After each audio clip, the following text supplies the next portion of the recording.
Olá pessoal, tudo bom? Meu nome é Alvânio, eu sou professor de Química do curso Vetor e hoje a gente vai falar um pouquinho sobre propriedade das partículas gasosas.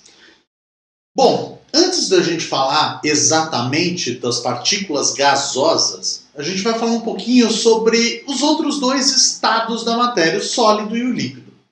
Bom, um componente sólido, composto sólido, uma partícula no estado sólido, ela apresenta algumas características importantes. Existe uma grande interação, existe uma grande força intermolecular. Então as partículas estão fortemente unidas. Como elas estão fortemente unidas, o que acontece? Ela forma um retículo cristalino, uma estrutura sólida, organizada, ordenada.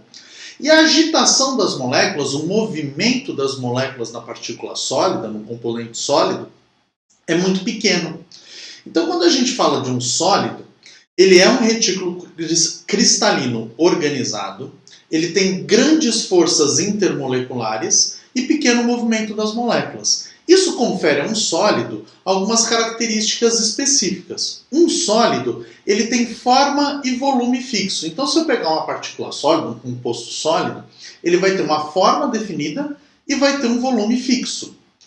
Quando a gente estuda partículas no estado líquido, quando a gente estuda alguma substância no estado líquido, o líquido não. O líquido ele tem um movimento. Ele consegue que as suas partículas se movimentem. Esse movimento não é muito grande. As forças intermoleculares são menores. Então, as partículas, as substâncias no estado líquido conseguem se movimentar. Eu tenho movimento de rotação e de translação. Esses dois tipos de movimento vão conferir uma propriedade diferente para os líquidos. Os líquidos, eles não vão formar retículo cristalino. Além de não formar retículo cristalino, as forças intermoleculares são menores. E aí a gente tem um movimento mais livre entre as moléculas. Bom, a gente fala que o líquido ele tem volume fixo e forma variável. Então, o volume de um líquido é sempre o mesmo. Então, sei lá, se eu pegar um potinho aqui com 200 ml, que deve ter menos, uns 150 ml de líquido, ele vai manter 150 ml. Estando ele num pote, né, na forma aqui de um cilindro, estando ele num pote quadrado, o volume é o mesmo, mas a forma é variável. Então, conforme eu mudo o líquido de frasco, conforme eu mudo o recipiente onde está contido o líquido, a forma do líquido também vai variar. Então, sei lá, se eu tiver 1 litro de água numa jarra, o formato vai ser da jarra. Se eu tiver 1 litro de água num balde, o formato vai ser do balde. Se eu jogar esse litro de água no chão, eu vou formar uma poça. A forma vai ser variável, mas 1 litro vai permanecer fixo. Por que é legal a gente, para estudar gases, estudar os outros estados? Para a gente entender a diferença. Quando a gente estuda um gás, o movimento das partículas gasosas, das moléculas num gás, é um movimento completamente desordenado, um movimento caótico.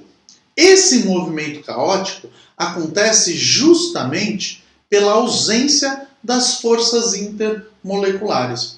Quando a gente fala de um gás ideal, as moléculas dos gases ideais não possuem forças intermoleculares. As moléculas do sólido estão fortemente unidas, por isso que eles se movimentam todos juntos e a forma e o volume é fixo.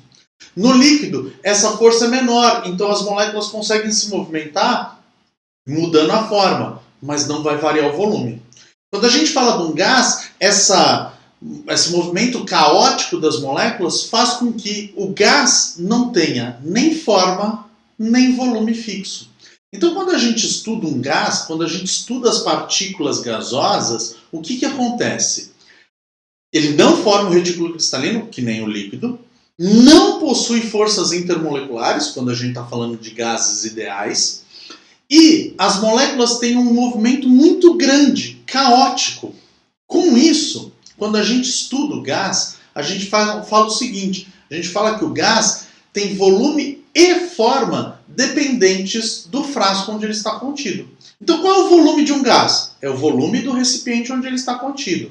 Qual é a forma do gás? É a forma do recipiente onde ele está contido. Então, se eu tiver uma esfera, então se eu encher lá uma esfera de gás, qual que vai ser o volume do gás? O volume da esfera.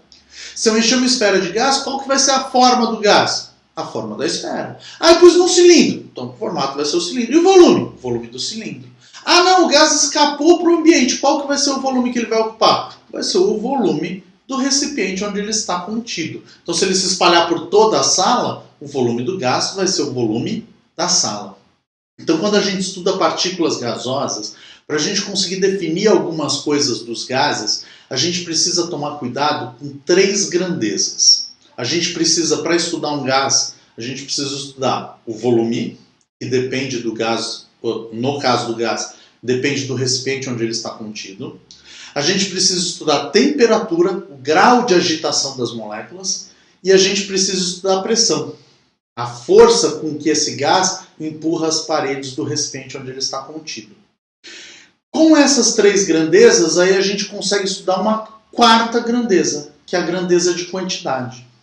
Quando a gente fala de sólidos e líquidos, a grandeza quantidade é muito mais facilmente determinada. É fácil determinar a massa de um sólido e de um líquido. Você põe em cima de uma balança e pronto.